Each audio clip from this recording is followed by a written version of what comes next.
The meeting today, and I want to welcome all of our CIBO members and our guests today. We have a meeting that you don't want to miss today with Congressman Edwards here. I want to have Josh Edwards come up and get the meeting started with a prayer and a pledge. Josh Holmes.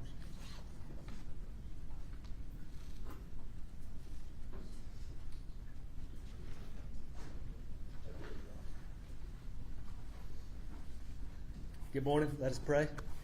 Gracious Lord, thank you so much for this day and for allowing us to be here. Thank you for our host, UNCA, and for allowing them to, or letting them allow us to be here, God. And thank you for all the work that's done in this community by a lot of the people in this room who are leaders in public service and law enforcement, business, and even at home and families. God, I just pray that you would give us continued strength and wisdom.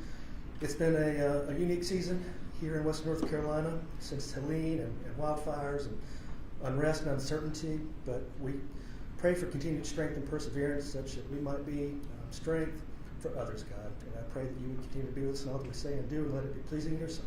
It's in your name we pray. Amen. Amen. Amen. You stand and face the flag.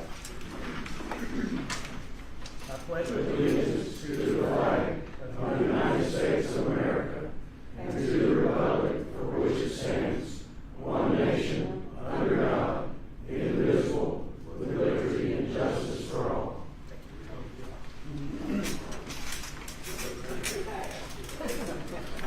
Thank you for being here today. Once again, I want to congratulate all of us for making it for the first 6 months after Helene. And weren't you just really pleased to see all the buds coming out on the balloons coming out on those trees? I know you were wondering whether it was really going to happen or not, but it's happening. It's going to make us feel a lot better going forward.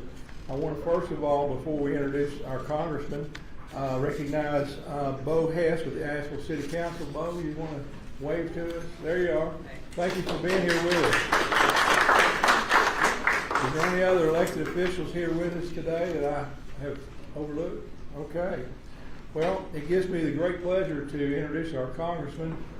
So you want to come on up, Chuck, and I'm going to say some wonderful things about you. Well, then definitely. This is one of our friends, folks, for CIBO and for the people of Western North Carolina. We want to tell you how proud we are of you, and we're glad that you're there representing us because you've done a wonderful job. He's the 11th District Congressman for 16 counties. He's a business person like us, you know. This is a person that actually understands what we're doing. He was elected in November 22 and re-elected. I want to read to you the committees that Congressman Edwards is on. Pay attention to how important he is in our district and to our country. Congressman Edwards is on the House Appropriations Committee, House Budget Committee, Appropriations Financial Services. Are you listening? Government Subcommittee, Vice Chairman of the National Security and State and related programs for the subcommittee. I don't think we could have a better congressman in the state. No, I know that for the whole country. Thank you and welcome to CIBO. Thank you.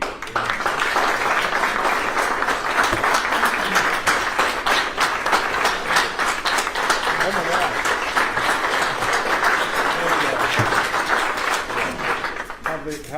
How very kind. Thank you. Thanks for such a warm welcome. I don't always get such a warm welcome.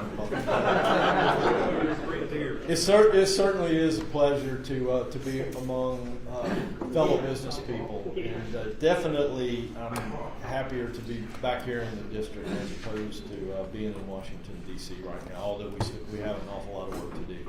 So my staff knew I was coming to address a group of business folks today. They typically try to make sure I've got something to talk about, so they give me a book with 11 pages of stuff. I can fill you with all kinds of useful and non-useful information, but why don't you just shout out 4 or 5 things, 4 or 5 topics you'd like for me to address this morning. We'll start with those and then just see where we go. Yes, sir. I'd like to hear what's being done about repeal of the Corporate Transparency Act and its violation of the 4th and 5th Amendment. I've spoken to you personally about that in this room and at different locations. Okay. Is that the financial benefit beneficial ownership interest. Okay, well, it's gone, but we'll address that. What else? One big, beautiful bill. One big, beautiful bill, okay. What else? Tariffs? Something told me that you might want to talk about that. I started out with that on my list. What else? What else might interest you? Yes, sir. Are you going to get rid of carried interest? Are we going to get rid of? Carried interest of fund managers being able to be taxed at capital gains rates instead of our rates? Yeah, I may need to learn a little bit more from you on that, but here, we'll make a note of it. Well, we've got enough to start with, so let me do this. One thing that I thought might come up, but didn't. Maybe we just assumed that it would be something we need to talk about, and that's recovery here in Western North Carolina. I am so incredibly proud of the work that's been done in the district so far to rebuild.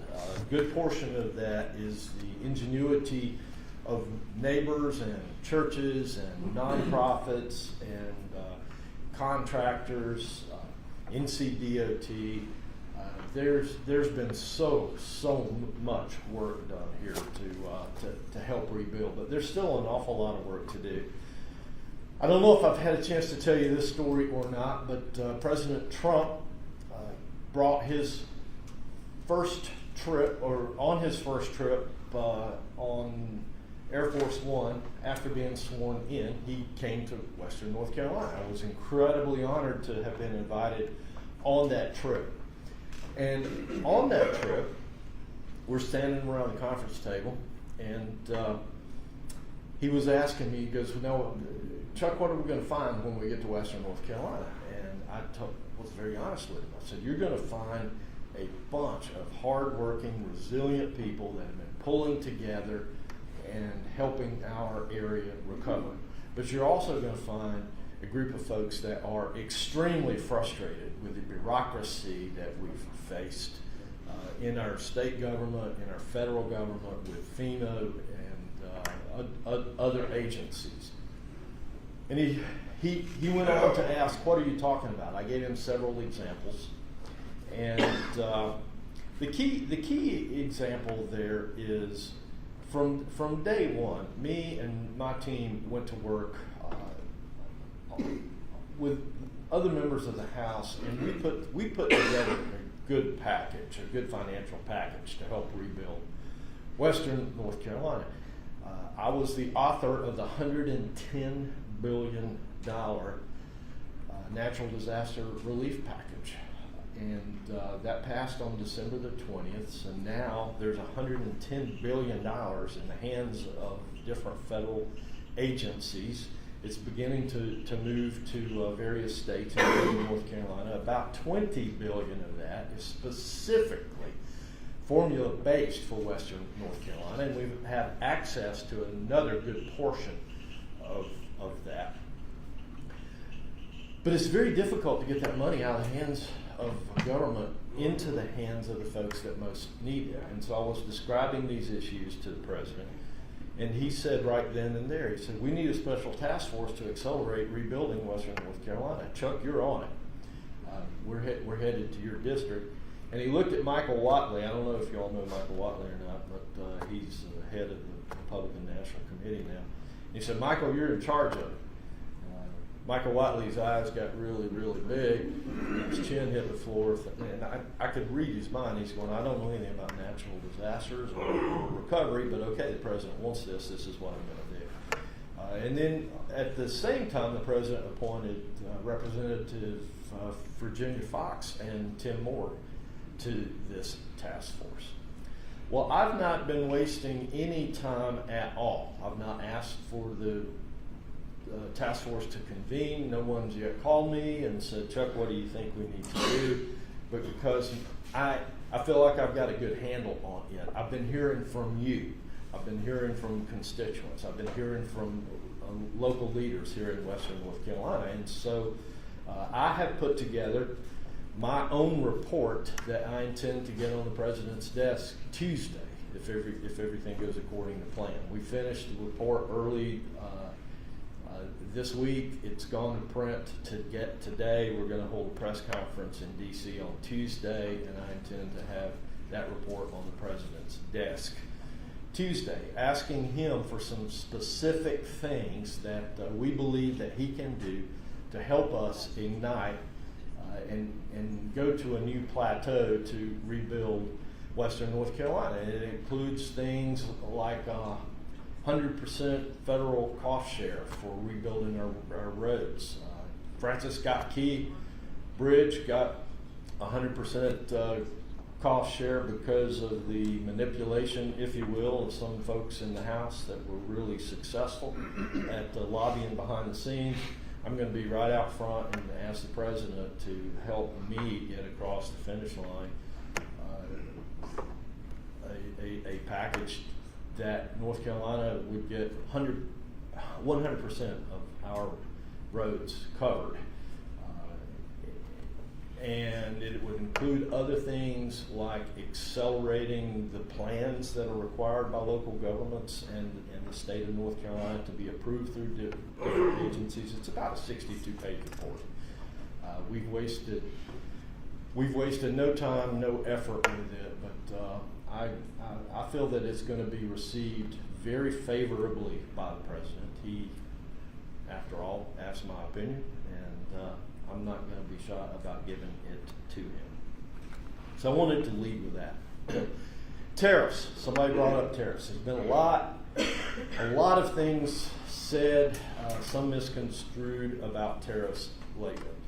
First of all, I just want to remind everyone that President Trump was very forthright as he ran, as he asked to be our president. And the majority of Americans elected him. He said, I'm going to impose tariffs. I think that tariffs are a beautiful tool, I think he called it, and a great instrument. I've been reported and misreported about the support for tariffs. I want to clear that up right now. I do not blindly support the idea of tariffs, but I do support the theory that the president has brought to us.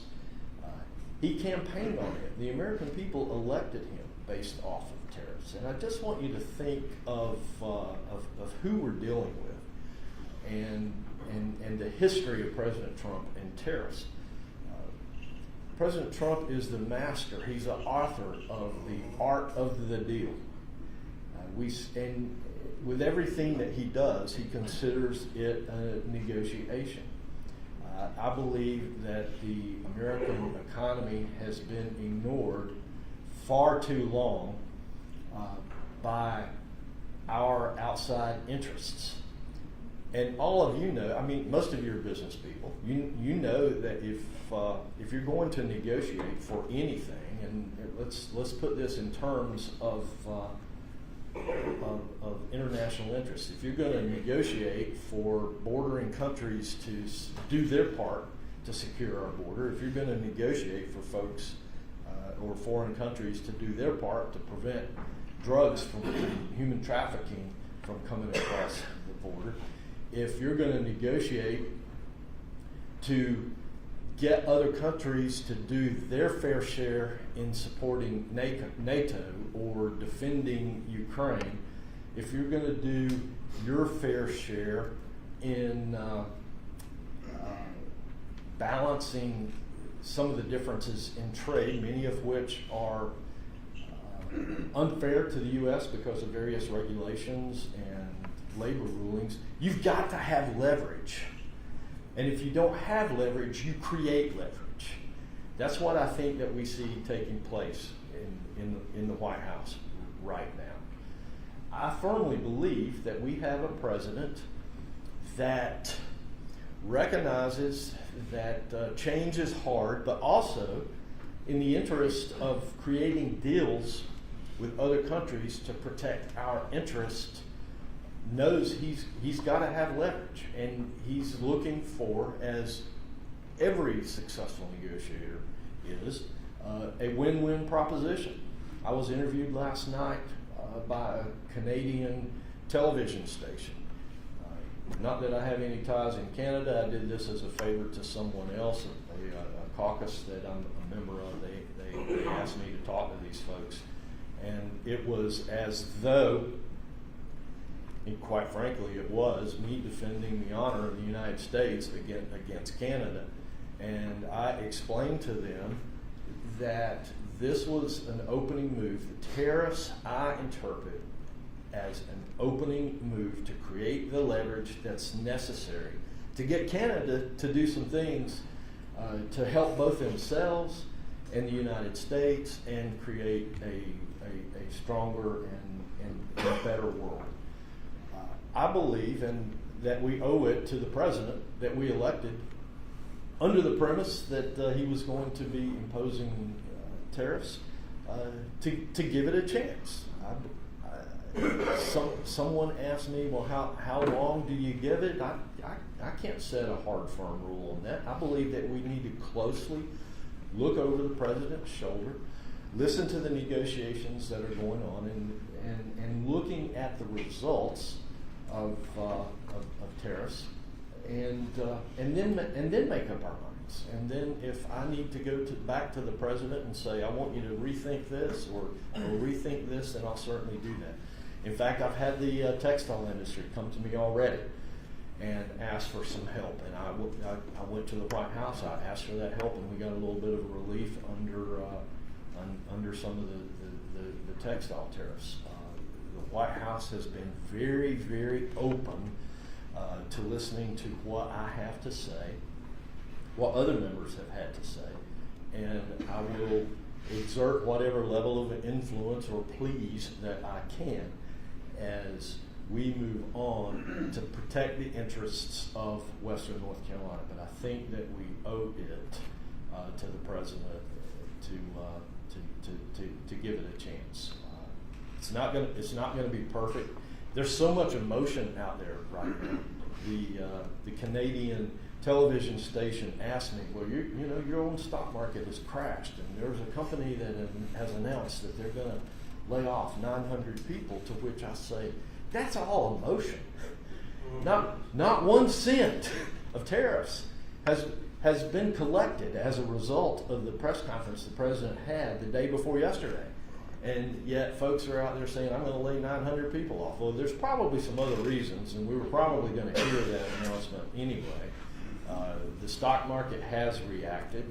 We all know the stock market is an emotional instrument. I think we got a couple brokers out here right now. Raise your hand if you sell stocks. Okay. You would probably agree there's a lot of emotion involved in that.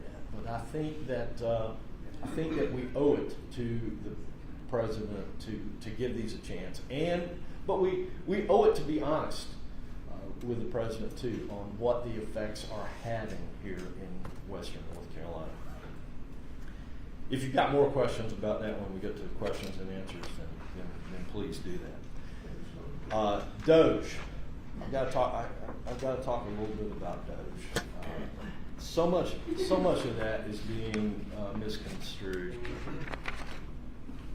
I am really happy that while the decisions and the findings of Doge are creating a little bit of discomfort, that we finally have an administration that's serious about going after waste, fraud, and abuse and trying to right our fiscal ship.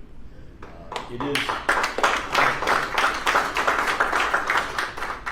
I know from serving on the House Appropriations Committee in my first term how frustrated that I was that we would have Biden's cabinet and secretaries come in before our committees, and we would ask questions, and we would get dodged, not doged, but dodged. And it was very, very difficult to get straight answers, and there was this shroud of secrecy. But Doge, whether you like the names of the people that are there or not, is doing exactly what the American people demanded. They're demanding a more fiscal responsible government. they're demanding to wring out waste, fraud, and abuse. They're doing exactly that, and they're leaving no stone unturned. That creates discomfort. Change always creates discomfort, but it's necessary. Our country, I think most of you recognize, cannot stay on the current trend. We're $36 trillion in debt. We're quickly headed to $50 trillion in debt. We have mortgaged the futures of our children and our grandchildren and our great-grandchildren. And quite frankly, if we were to leave it up to Congress, it might never get done to wring this out. We're there for only 2-year terms. It's such a political environment. I've noticed that folks in Congress tend to not want to make decisions if they feel that it's going to create some discomfort for them back at home for any reason. I want to do the right thing for the right reason, no matter how it might limit my time in Washington, D.C. I had a life before I went to Washington, D.C. I'll continue to have a life after Washington, D.C. I'd rather think that even if my time is there, if my days are numbered, that it will be for a good purpose, not necessarily just to protect my own interests. There's way too much of that. But Elon Musk, President Trump, and Doge are fixing that. They're actually rolling up their sleeves and looking closely at everything. They are, and many of their words are being turned against them. First of all, if the words Elon and Musk weren't associated with this, if you could call the person Fred Jones, I don't think the American people would be nearly as upset about what's going on. They just resent the fact, for whatever reason, that it's Elon Musk that's at the head of this. But the guy is brilliant. He's turned around companies. He understands that change is difficult. He has brought on a CEO that he admits, and I've spent a couple hours with each of these folks. Elon Musk admits the CEO is even smarter than himself, and they're uncovering some things that would take decades, if ever, for Congress to find. Let me just share some examples with you. And understand too that not everything is transparent. There are checks being written out of the U.S. Treasury that are encrypted, that no one outside of just a small circle can understand the details of. But we found $3 million for transparency and accountability in Uzbekistan cotton industry. What's our national interest in that? We found $620,000 in a NIH grant for an LGBTQ plus inclusive teen pregnancy prevention program for transgender boys, which was canceled. We found a $397,000 USDA grant that was awarded to Agroecology Commons to educate queer, trans, and BIPOC urban farmers and consumers in the San Francisco Bay Area about food justice and values of value-aligned markets. I mean, I've got a lengthy list. I could go through many of these, and I'll be publishing them in newspapers on social media and whatnot. But these are the types of things that are being used with the American taxpayers' dollars that maybe a small group of folks would have an interest, but they're not in the overall interest of Americans. And we would not know these things were it not for the courage of President Trump to create Doge to get out there and make a few people comfortable. Many of the things that are being misreported are things like 85,000 VA service personnel are being laid off. Nothing to the effect has happened. The question was asked, And questions should be asked. Could we go back to 2019 levels of staffing in the VA? I think the difference in where we're at now in 2019 was about 85,000. And so now that's gotten totally spun around to the fact that there are 85,000 jobs being cut out of VA. Elon Musk has been very transparent in that his intention is not to see one single medical provider lose their job. Anybody that comes in contact with a veteran and provides medical service, takes blood pressure, issues prescriptions, would not be laid off. It's the ancillary personnel, the administrative personnel that's really being questioned. There's that about DOJ. Well, let me add too, they're very frank as well that a few mistakes are being made. Okay, there are 2 million federal employees, and we're trying to right the ship of $36 trillion of debt. A few mistakes are going to be made, and the White House has been very open to listening to what I've had to say and what other members have had to say about fixing those mistakes, and so know that. One big beautiful bill. This is a process called reconciliation. If you don't know what reconciliation is, it's okay. I didn't know what it was either until about a year ago. Reconciliation is a parliamentary process that's designed primarily for the Senate. But the strategy is, because we have such thin majorities in the U.S. House and the Senate, that this is our best chance to get several of the president's agenda items completed. And those would be to eliminate waste, fraud, and abuse, to reel in spending, to prevent the highest tax increase in American history from taking place on January 1st next year, to close our border, to increase spending to protect our borders. And what this parliamentary procedure does, it requires a budget resolution from the House. I serve on the budget committee, and so I've spent the last several months helping put this resolution together, and a like budget resolution by the Senate to agree to go into a process called reconciliation, where the House and the Senate would then sit down and start talking about the requirements in that budget resolution. And real quick, the requirements that are in the House budget resolution are that we would save at least $1.5 trillion, up to $2 trillion, that we would, I'm gonna say, prevent a tax increase from taking effect January 1st, because you know the 2017 Tax Cuts and Jobs Act is set to expire at the end of this very year. Were that to happen, taxes would go up on taxing Americans by $4.6 trillion.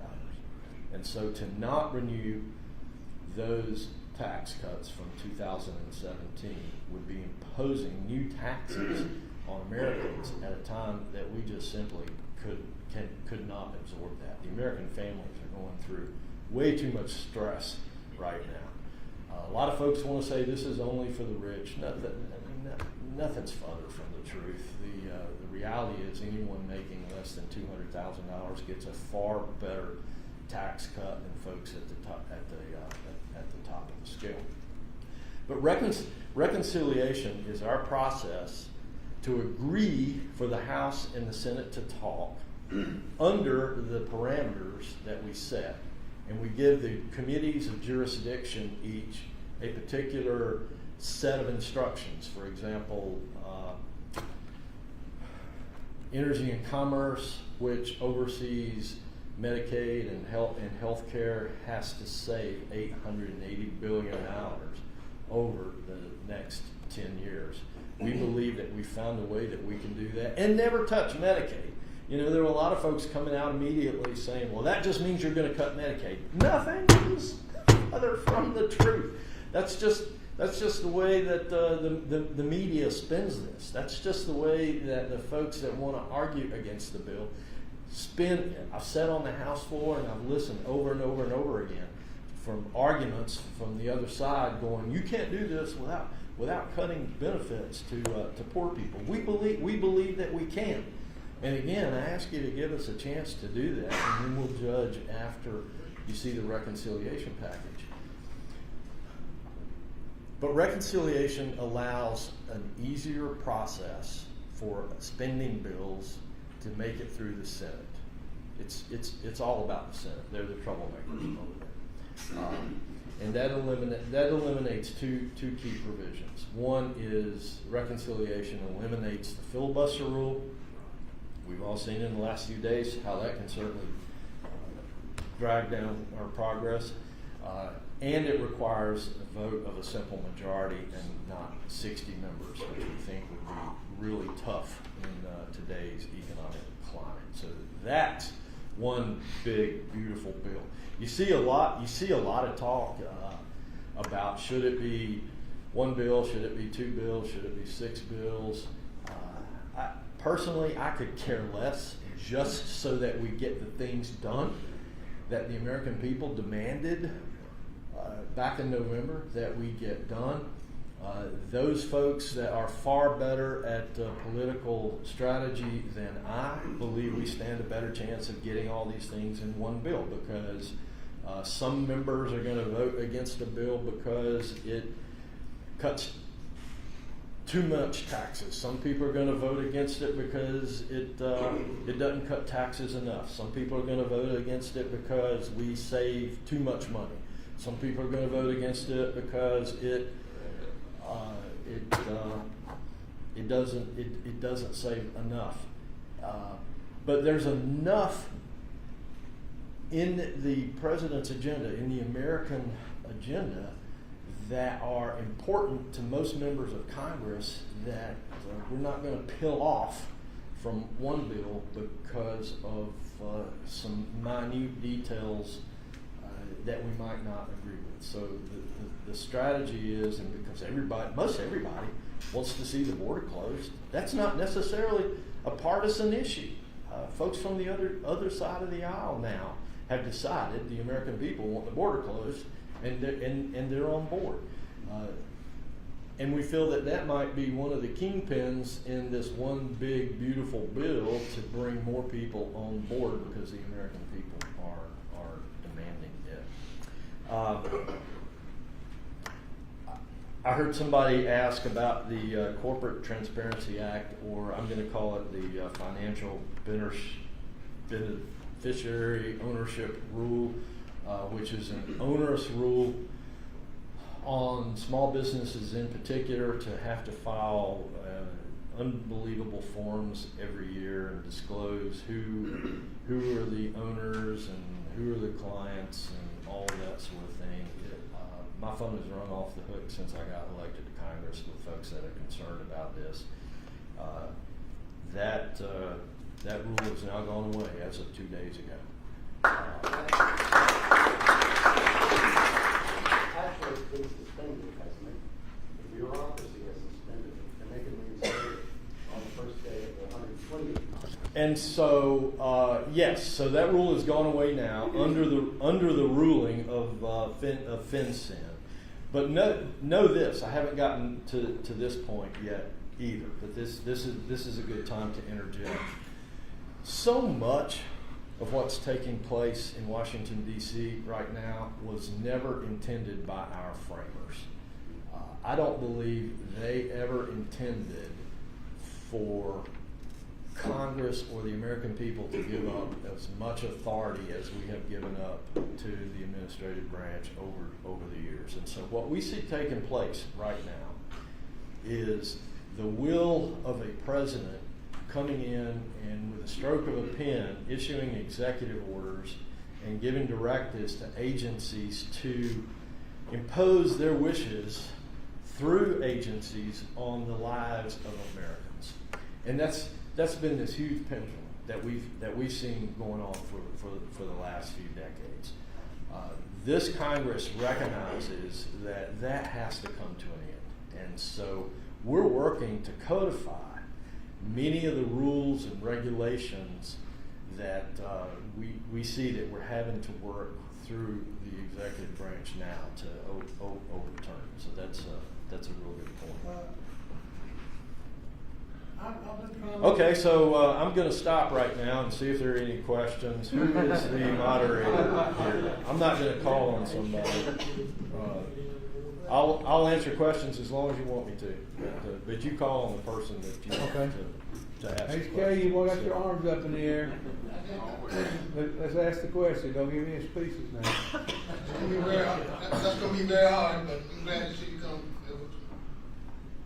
President Trump just recently issued an executive order as it relates to replacing the Confederate monuments that have been torn down all over the place, especially here in the city of Asheville with our Vance Monument. He's taking a lot of heat from places like the Southern Poverty Law Center, even claiming that he was climbing in the bed with the Confederates. My question really to you is, see, you talk about Congress. Why did not the United States Congress open up its mouth when Elizabeth Warren stood on the Senate chamber floor and issued a corruption of blood bill of attainder by calling people of the South traitors and insurrectionists? That's against the law. So what's the question? Come on, HK, what's the question? So my question is, in your position, what can you do for the state of North Carolina to enforce its monument protection bills? Y'all keep giving all this money to these people, and the rule of law does not apply to Southern people. The short answer is I'm going to protect the laws that are in place that rule over the protection of monuments. I think that we're spending way too much time on issues like this that really don't change the life. It doesn't change history. It doesn't change the lives of anybody here. I'm more interested right now in trying to create an environment where we reduce our inflation, we get our fiscal house in order, we close our borders, we unleash American energy. That's not my question, because what you're doing is you're backpedaling on me. First of all, you still have to take care of the people here in the Southland of America. That only thing you're doing is going past it now, overlooking it. Okay. I'm sick and tired of my people being called insurrectionists and traitors when it's against the law to do so. Sir, with all due respect, I have not called anyone insurrectionists or traitors. I believe the moderator is moving on to the next question. If you want to talk to me after this, I'll be happy to listen. Excuse me, HJ. What I need to find out is, we're talking about storm mitigation. We've got some issues now that we've never faced in Western North Carolina. You've got timber on the ground, you've got timber everywhere. Has the federal government got anything in mind other than putting the fires out? Yes. Is there any way that we've got, as an individual property owner or a business owner, if you've got timberland and you've got these issues, is there any agency that we can call? I would ask anyone that has a question related to storm recovery to call my office at 223-FIX-FEMA. I set that line up early on after the storm so that we can address specific questions. It's just going to be impossible to go out there and get every tree off of the ground, but there are mitigation funds in place. A good portion of the $20 billion that I just referenced is for storm mitigation on different levels. So if you've got a particular case that we can help you with, call 223-FIX-FEMA. Or I've got a couple people right here. Tommy Lauder. Tommy, stand up and wave. Tommy will be happy to take some information for you, and we can go back and look at that. Okay, I don't want to beat the horse, but I am concerned. I can't hear you. We can't Okay, hear you. I am concerned about the attitude that the BOI and the CTA have been fixed, because they haven't. All that's happened is a bureaucracy has backed down because we have a Republican majority in Congress, in the Senate, and in the White House. And on the first day of the next Congress, they can reinstate the enforcement of that rule. They haven't even suspended the rule, they just suspended enforcement. Now, Senator Tillis, when he wanted to do away with those bank fees, he introduced a resolution that said this portion of the Code of Federal Regulation, this regulation is disapproved. Is anybody in Congress willing to do that? Or better yet, are they willing to fix the underlying problem where Congress gave to the Treasury Department the ability to impose these burdens on small businesses? A simple amendment of the CTA would do that. Thank you. Yeah, I thought I answered that question a little bit earlier in that Congress is certainly working to codify the various rules that have been put in place that are onerous on small businesses and American businesses in general. Let's keep in mind that this administration has been in place for now about, 85 days, 80 days or so. We've got a long way to go. So the answer to your question is yes. Got another question out there? Congressman, thank you for being here this morning. I appreciate that you opened with restoration. A quick question, I'm a resident of Black Mountain, and apparently somebody at FEMA has told the town of Black Mountain that FEMA is really a reimbursement program rather than any upfront funding. The town of Black Mountain has got $22 million they're trying to find. FEMA apparently has told them, you got to find it, you got to get the repairs, then come to us and we will reimburse you. Is that consistent with your understanding? It was early on, but we have learned that small governments can apply for bridge loans towards those reimbursements. If you've got one in particular that we can help you with, please bring it to Tommy over here. We'll be happy to look at that with you. I'll tell you too that it's really great serving in Congress under this administration, because I've got far more influence in the White House or federal agencies than I did back in December. I've been in the office with the new director of FEMA many times. I've had him on the phone many times. Often it's just simply me asking a question or putting in a request, and I find that it's very it's very welcome, and things get done. It's really nice for me to be able to pick up the phone and call somebody in the administration and say, hey, would you reconsider this tariff, or can we get the check out the door for this local government, and those types of things. And I'd love to use that influence, as long as it lasts, to help the folks here in Western North Carolina. So give us a chance. Congressman, I appreciate everything that you do. I really do. Sort of piggybacking on the last question about disaster funding assistance. I represent some municipalities. And before you get mad, I represent mainly private property owners, so I occasionally represent municipalities. But at the end of the day, all the municipalities represent the people and a lot of property owners under the umbrella. And so there are people that need help. We all know that. I'm aware of applications where the federal funding would normally be available, but there is boxes that have to be checked about DEI. Now, at the end of the day, the people, they elect representatives, and those representatives go off and they do things that maybe the vast majority of the people don't want. But at the end of the day, there's 5 people and they vote on certain programs.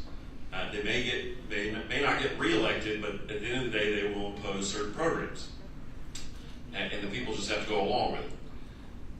So because representatives have adopted certain policies to promote DEI, I would hate for the people that live in that community to be punished because of those policies, because 5 people decided, well, we're going to go ahead and encourage DEI or whatever. So my question to you is, again, I would hate for federal funding not to flow into communities because 5 people may have decided we're going to have these certain policies. And so I'm asking you, is there any way to see past that so that funding doesn't get held up because 5 people had decided we're going to do this, where the people that are being harmed are the people that live in that community that are needing that help? Does that make sense? So I just want to be sure there's not a roadblock simply because a government did check the box of DEI, and that means all the people that live in that community might be harmed and not get federal funding. And so the answer to your question is yes, but I need to be made aware of which check boxes, from what organizations are those check boxes coming. We've already been successful in dismantling a good portion of DEI requirements throughout all of federal government, and one right here locally. The city of Asheville had submitted a CDBGDR plan that included elements of DEI. Well, HUD instantly mailed back the city of Asheville and said, you got to remove this. And thank goodness the city of Asheville made no bones about it. It was instantly removed. And so I need to know where those check boxes are, who's creating them. And then, yes, we can certainly go to work together. Congressman, thank you for your service. With DOJ and all their findings of waste, fraud, abuse, when are we going to see some prosecutions? I know those are being talked about right now. We're early into this process. A large part of what we found so far is just sheer incompetence. A large part of what we found so far is the fact that our government technologies, our databases, don't talk to one another. But I think that as these stories continue to unfold, we'll find some evidence of wrongful doing. It's somewhat an arbitrary question to say when is something going to happen, but I know it's very much on the radar of oversight committees and appropriations committees to hold people accountable when we can find evidence of wrongdoing. Okay. Thank you for being here. And last night I was downtown in downtown Asheville, and I noticed that there are hardly anybody down there. And I don't know how much control you have or don't, but how can you be part of the cry to say, hey, Asheville's open for business again, and that people are welcome to come here, or maybe use some of your influence to get people here. So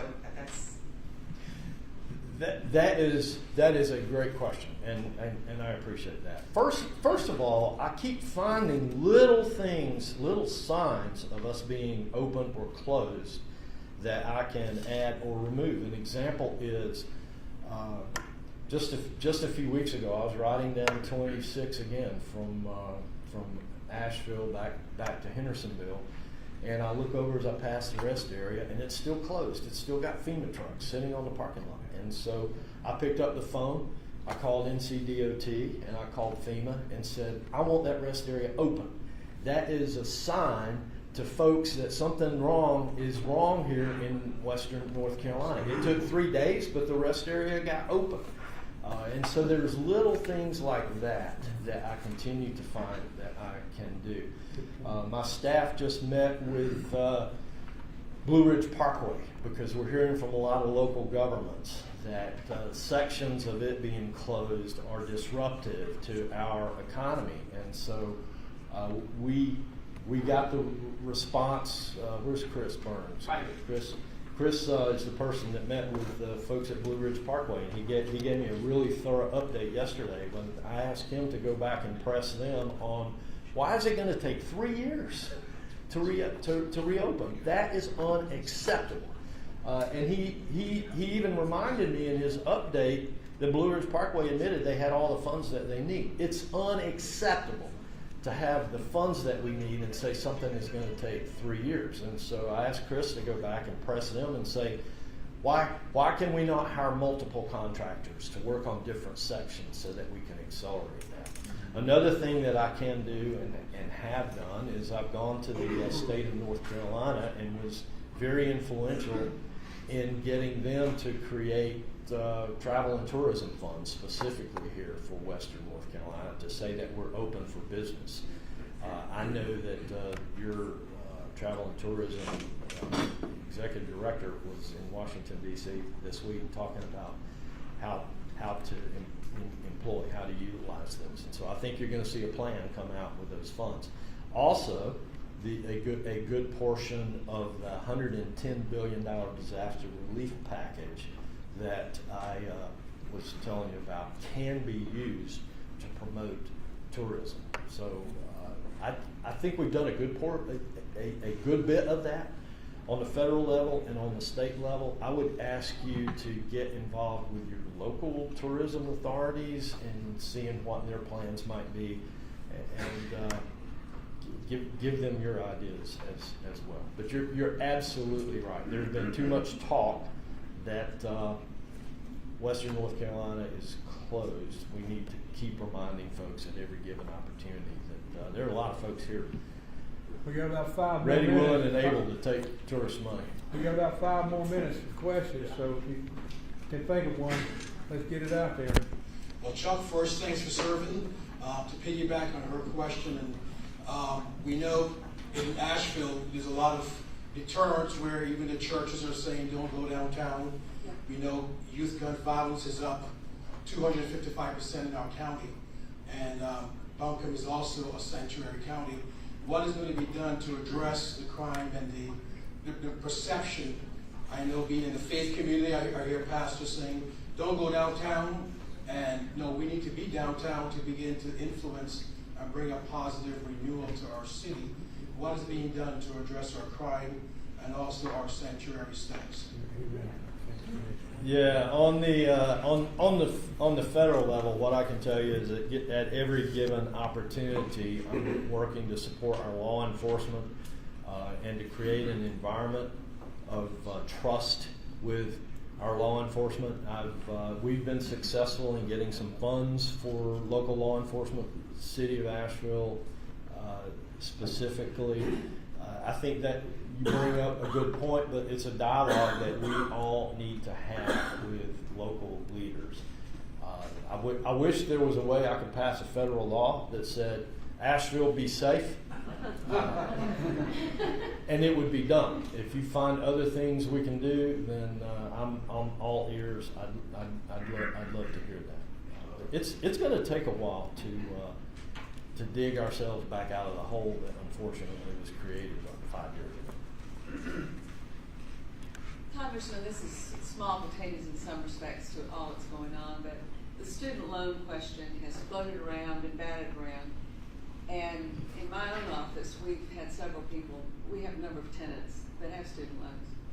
So we've heard all the stories, and we've talked with Virginia Fox. But even Virginia and some of your predecessors could not answer the question, who holds the loans? Oh, well, it's all decided by Congress, and the people hold it. And the bottom line is, some of these are truly usurious.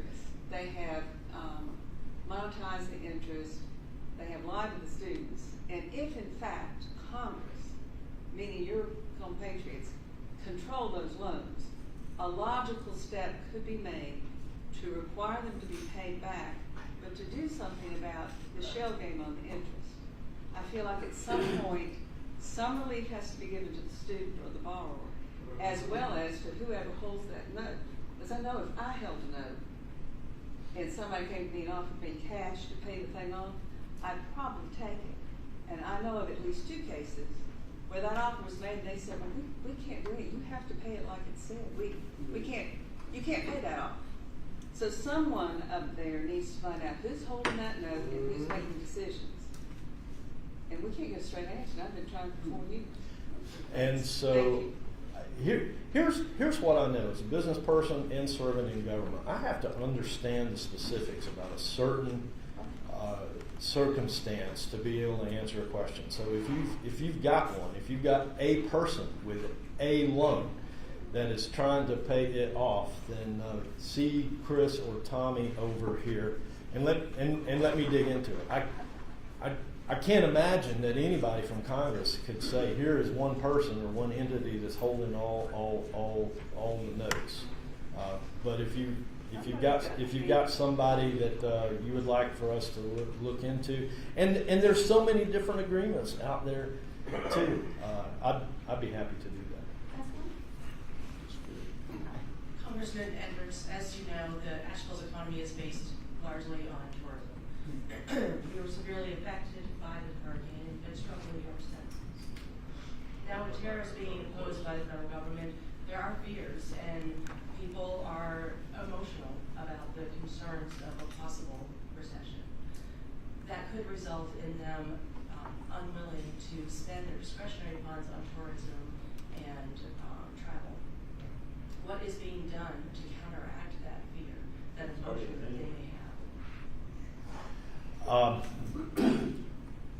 I believe we need to continue to have the dialogue that the president is working in the best interest of the American people, and you admitted in your very comment there that there are fears based off of emotion.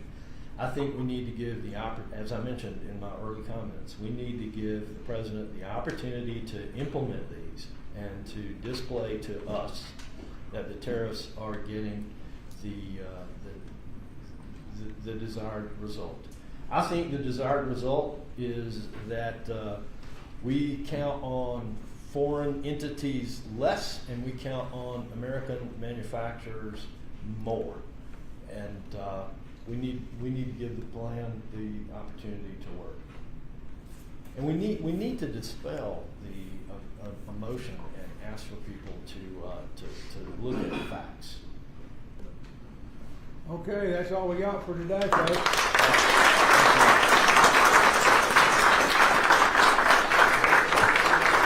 Thank you for having me. Let's go to work. I appreciate it.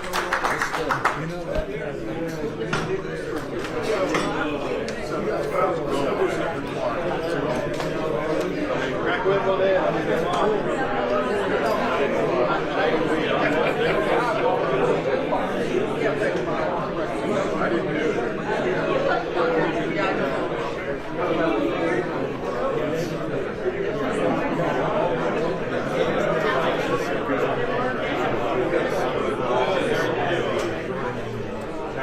Get some good pictures. Whatever you call that, Same to you, man. I love those. I've been out building